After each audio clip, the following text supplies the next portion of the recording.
This is the fourth section of Chapter 8, which is going to be about testing a mean when you know the standard deviation. So again, when we're doing this testing stuff, we're taking a claim and we're testing to see how likely that claim is to be true based on a certain survey or study or whatever.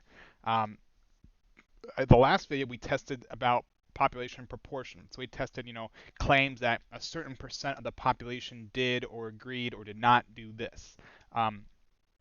Or a certain percent of the population was, above this or something like that. In this case, we're going to be testing claims about averages or means. So that means that we're going to be testing claims about, the average number of pets owned by a person in this population is 2.3. So that's going to be the kind of stuff we're testing. We're not testing percentages, we're testing averages in this way.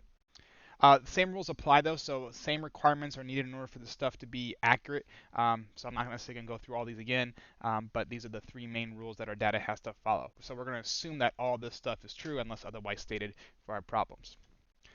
Now, in all the stuff here we were doing, we had to figure out a test to statistic. So this is basically our number that helps guide us on how likely something is or is not to be accurate based on the survey. So this was a z-score, and it was essentially a value that we then looked up in our z-score table and we got a probability or a p-value from, and then we tested that against how likely it is or what significance level we were using to gauge whether it was likely or not. So this is a little different than the last one. Remember, for proportions, this one looked a little bit different. So just to make sure we know all the things here, the way this goes is that this is your x bar is your sample. I'll put SAMP here for short. Sample average. Okay. Again, ignore the random line there. So this is the sample average. This is the claimed average. So this is the average that you're claiming either is above or is not equal to or is below, stuff like that. So that's your claimed average. This is the population standard deviation. So pop SD here, population standard deviation. This will be given to you. Now there are cases where this is not given to you, which is why this is called when standard deviation is known. If standard deviation is not known, that's a whole nother video. That actually isn't that big of a change, but it's enough to deserve another video. So we're just going to assume that this is going to be given to us in all our problems today. And then the n here is the total number of samples. So total number surveyed. So just like the last one. So again, you take your average, you subtract it from your claimed average, you divide it by the standard deviation over the square root of the total number of people that you surveyed, and then that all big mess there gives you your z-score value that you then look up and gauge from there. So let's do an example or three here. So we have this world's smallest mammal is the bumblebee bat, and we're testing to see. So we have looks here about 1, 2, 3, 4, 5, 6, 7, 8, 9, 10, 11, 12, 13, 14, 15. So we have 15 measurements from 15 bats, it seems. And we want to figure out, okay, these bats were taken from some population out in the wild, assumingly. And it says here that their standard deviation is 0.3 grams. That's the assumed population deviation for this type of mammal. And we want to use a 5% significance level. So basically this means that we want to be 95% confident in our answer. Because remember, significance level is the percent you're willing to be wrong. Because again, you're not always going to be 100% accurate. But this is the percent you're willing to be wrong. We're going to claim that these bats are from a population with a mean of 1.8. So we're going to claim that when we took these bats, the average weight of the bats of this bumblebee bat in that area that we took them from is about 1.8. Now, how can we say that? Well, we're going to say that that's our claim based on this data. So we look at this data and say, it looks to be about that the population that these bats were taken from is about 1.8 grams. That's how heavy they were. Well, we're going to test that claim and see if it sounds true. So we're going to say, do the bats appear to come from the same population? So it seems like this bat right here, this bumblebee bat, its average weight is recorded to be 1.8. We want to see that if these bats were taken from a population where that is actually true. So our null hypothesis, remember, is always an equal to. So we start with mu is equal to 1.8. Mu here is just the variable we use to designate the average. So instead of doing p, because that was for percentages or proportions, we're doing mu here for averages. So this is the equal to value because this is our claimed average. So the null hypothesis, HO, is always mu is equal to claimed average. This one down here, you have to think a little bit because remember, this one could be either one of three things. It could be mu is not equal to 1.8, it could be mu is bigger than 1.8, or it can be mu is less than 1.8. And that depends on what the question is. So the question is, do the bats come from the same population? Which means that do they come from a population where the average is 1.8? Okay. So if we want to test to see if they come from a population where the average is 1.8, let's make that our claim. We're claiming that they come from a population with an average of 1.8. That means that our alternative is going to be that it's not equal to 1.8, because we're not claiming that's more or less. So if you don't hear the words more or less, your alternative hypothesis is almost always just simply going to be not equal to. Now, again, we should always put a C by what we're claiming. So this is our claim. We're claiming that they come from a population with an average of 1.8 grams as the weight. Our alternative is that they don't, and we're going to see which one of these is more likely.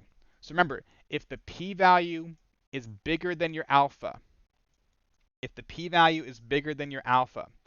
then you fail to reject HO. So then, to put it not necessarily too simple here, but we say HO quote unquote wins. So if the p-value is high, HO wins. If the p-value is low, which is lower than alpha, remember this right here is our alpha, 0.5. If the p-value is low, then H1 wins. So if the p-value is low, then H1 wins. This basically means that your chance of getting simply a random occurrence, your chance of this happening just by random and it not actually being 1.8, it's just random occurrence, that you got lucky, it's too low to be significant. So it's too low, and that this is likely by intention or by rule here, and therefore you can say that your alternative is supported. Again, we don't say anything's true or false. We just say, what does this data support or not? Okay. So let's run through some of the numbers here, and maybe that will make some more clarity here. So the first thing we need to do is list our values. So we have x bar. X bar is the average of all these numbers here. Remember, x bar is the average of your sample values. Well, if we average all these together, again, you add them all up and divide by 15, because there's 15 numbers here, you end up getting an average of 1.713. That's the average. The standard deviation, it says up here, is 0.3. And usually this is based off of past data. So in the past, we know that the bumblebee average weight is about 0.3 grams as a standard deviation. And then our n is 15, because we have 15 bats in our sample here. So the first thing we do is figure out our z-score. So first step, figure out our z-score. Well, after listing our values, I'll list. First step is figuring out our z-score. So we have our sample average minus our claimed average over our standard deviation divided by the square root of the number of sample bats that we have. We plug this big mess into the calculator, and we end up getting a z-score of negative 1.12.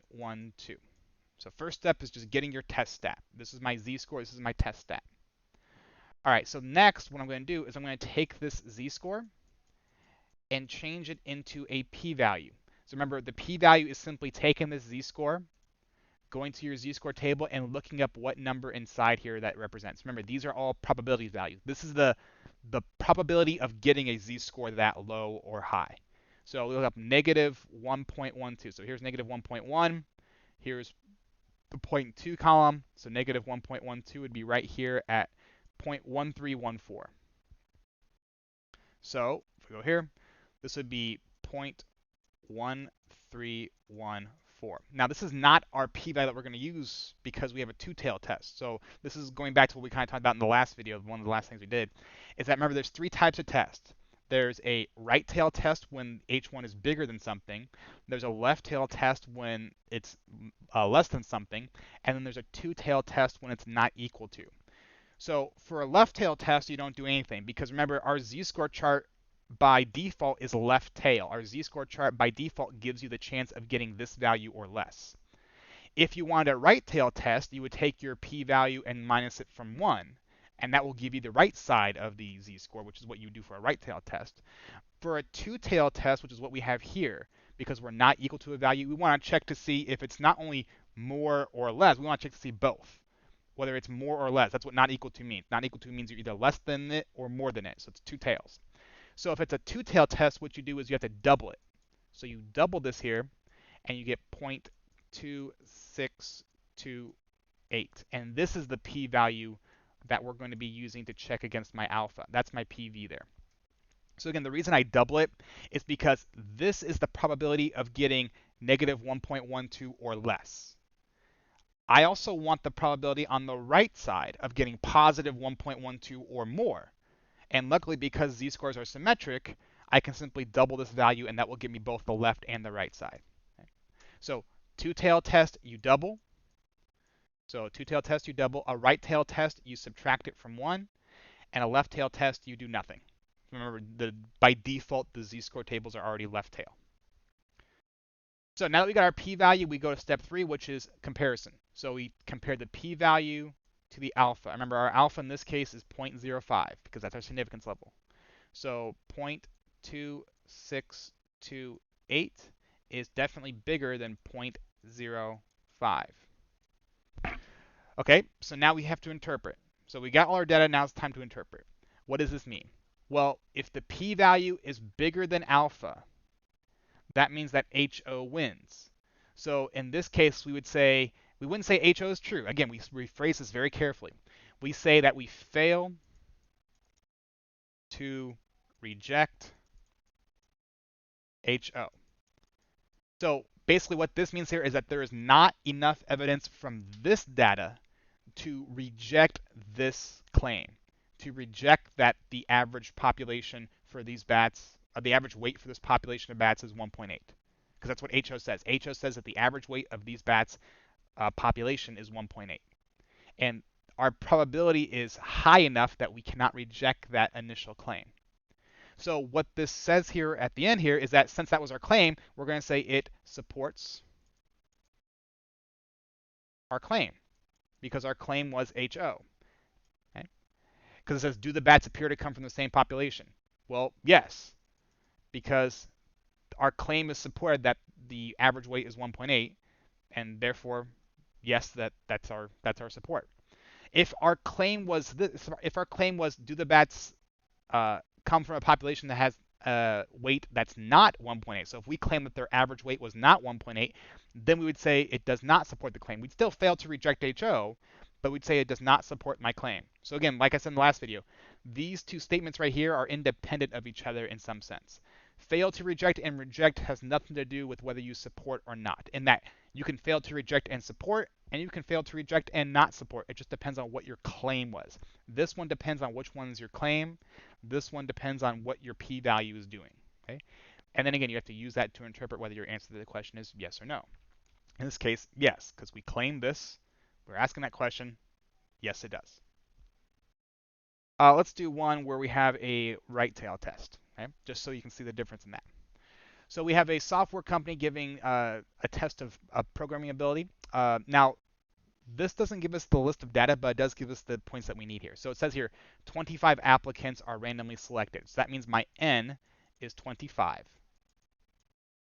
And they produce an average score and a deviation of 183 and 12. So their average score, which means that the 25 applicants' average score is 183. So that's my X bar. Because remember, X bar is the average of the people you're surveying or studying.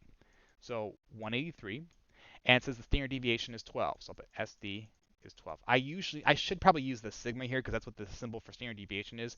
I just keep doing SD just because for some people that's more clear. So just in case you're wondering why I'm not using the sigma symbol.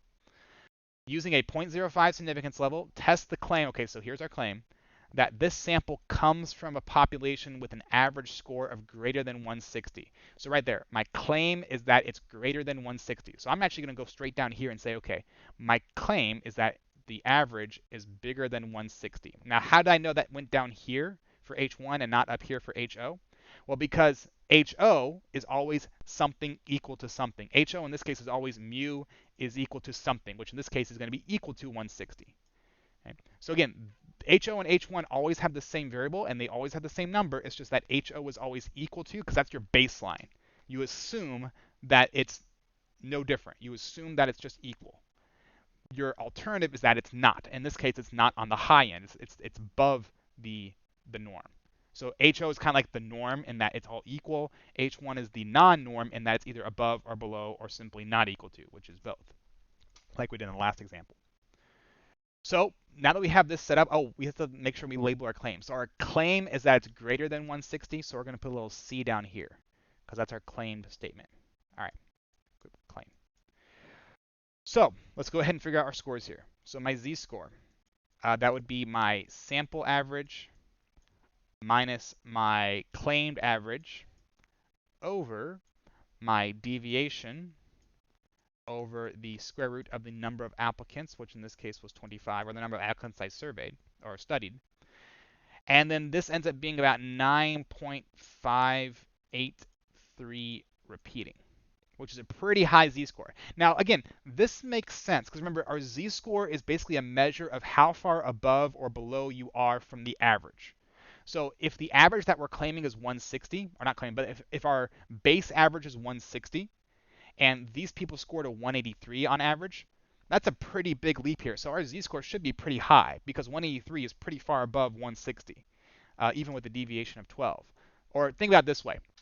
Z-score is a measure of how many deviations above or below your tested average is that your sample is. So how many deviations your sample is above or below your tested average. So in this case, think about this 183 is 9.5 or 9.6. This is about 9.612s away from 160. It takes 9.612s to go from 160 to 183 roughly. Again, that's not necessarily a direct translation like that because we have the square root of n here as well to muddle things up, but that's kind of what it's measuring there. Just to kind of give you some perspective about what this number actually means. So again, not a direct definition, but just to give you an idea about what the heck this is going for here. So now we need to change this to a probability. So what's our p-value here? So 9.583 repeating. Let's change this to a probability value. Again, that line there really ticks me off. I think I click too fast and it double clicks and doesn't do anything, which is annoying as well. But so what's our p-value here? Now, usually if you have high z-scores, what will happen is that you'll look on your chart, 9.5. Well, okay, let's go all the way down here. Well, we can't. The only thing we go up to is 3.4. Well, that's unfortunate. So what's the highest? We can have 3.49 is 0.9998. So in general, anything above 3.49 is considered to be a 0.9999 probability. Anything below negative 3.49 is considered to be a 0.0001 probability. So again, if you get to the fringe edge of the sheets, it's just the assumption that anything above this is we consider that. So in this case, because our z-score is so high off the table, we assume it's a 0.9999 probability. Now here's the thing though. This is a right tail test. Okay? This is a right tail test. Why? Well, because we're testing to see if something is bigger than a claim. So 160 is our base. We're testing to see if this is bigger than 160. Whereas before, we were simply testing to see whether it was not equal to 180 or 1.8. So not equal to means less or more. In this case, we're strictly testing to see if it's bigger. Because we definitely know it's not less, right? 183, okay, we definitely know that the average isn't going to be less than 160. Even if it's not 183, it's definitely not going to be less than 160. But is it significantly high enough to say that the average is bigger than 160? Obviously, 183 is bigger than 160. But did we just get lucky and pick the 25 smartest people from this university?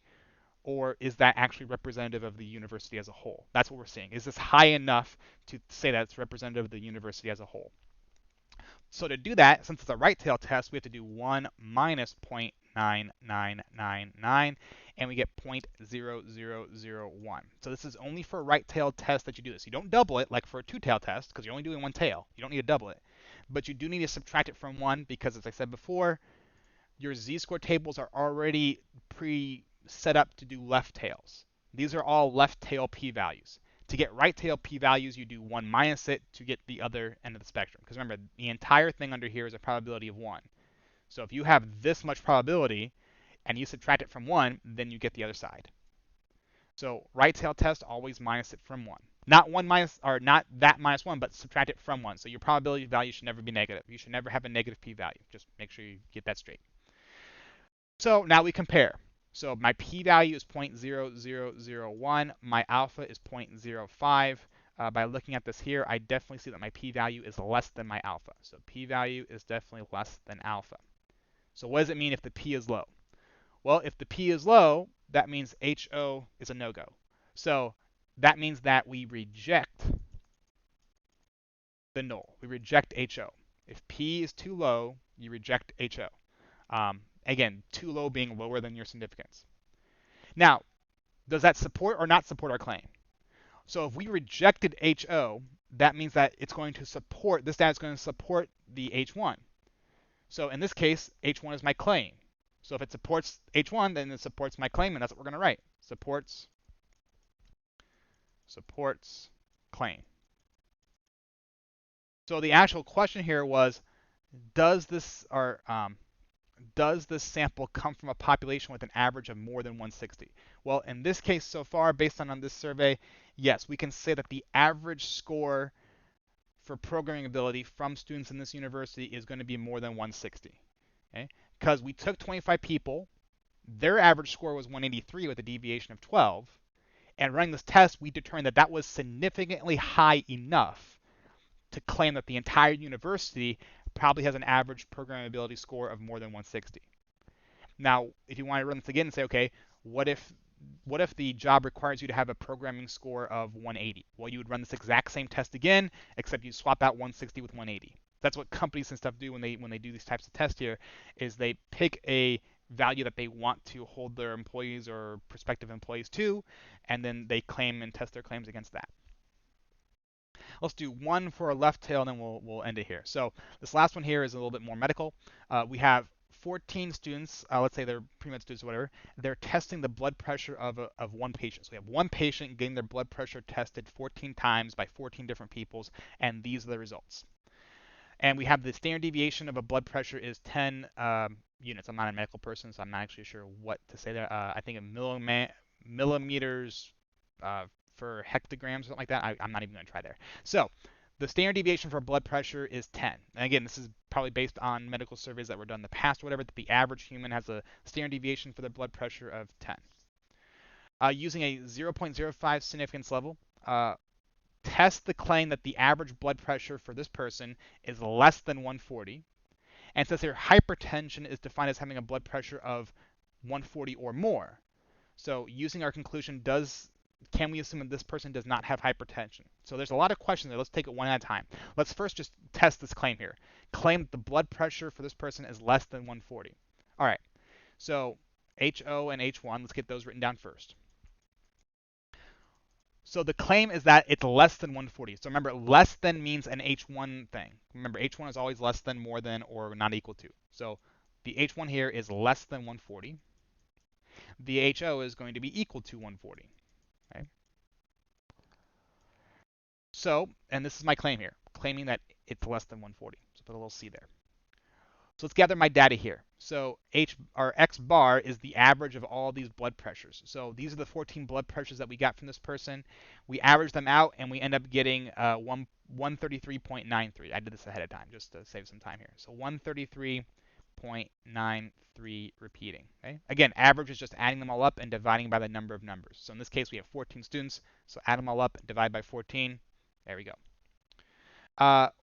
The standard deviation, it says, is 10. And the number of people, or the number of results we have, is 14, because we had 14 results from 14 different students. So we take our z-score first, which is our sample average minus our claim over deviation over root of n. And this comes out to be negative 2.27. Which is okay. And then we're going to take this z-score and make it into a p-value. Now, again, this is a left tail test because we're testing to see if something is less than a value. So once we look up this p-value, then we're done with that number. We don't have to subtract it from 1. We don't have to double it. It's just look it up and we're good. So negative 2.27. So here's negative 2.2. Here's 0.07. Let's figure out where they cross. Seems about right about there. So that's 0.0116. Okay. So this is 0.0116. That's it. We don't subtract it from 1. We don't double it because, once again, these are already designed to be left tail tests. So this is already a less than value. This is the probability of getting this z-score or less, which is what we're testing, okay? Because we're testing to see if it's less. All right. So Now we compare it, right? So our p-value compared to our alpha. So 0.0116 compared to 0.05. Well, p-value is definitely less than alpha. 0.01 essentially is less than 0.05. So if the p-value is low, that means the HO has to go. So we're going to reject HO, and we're going to support the claim. Because again, if we reject HO, that means we support H1, and H1 is our claim, so we support our claim. Basically, again, you're devolving this down into an if-or question. So there's two possibilities here. It's either 140 or it's going to be less than 140.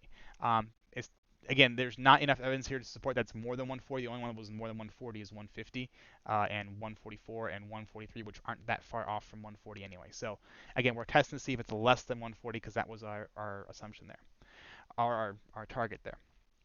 So using your conclusion, can it be assumed that this person does not have hypertension?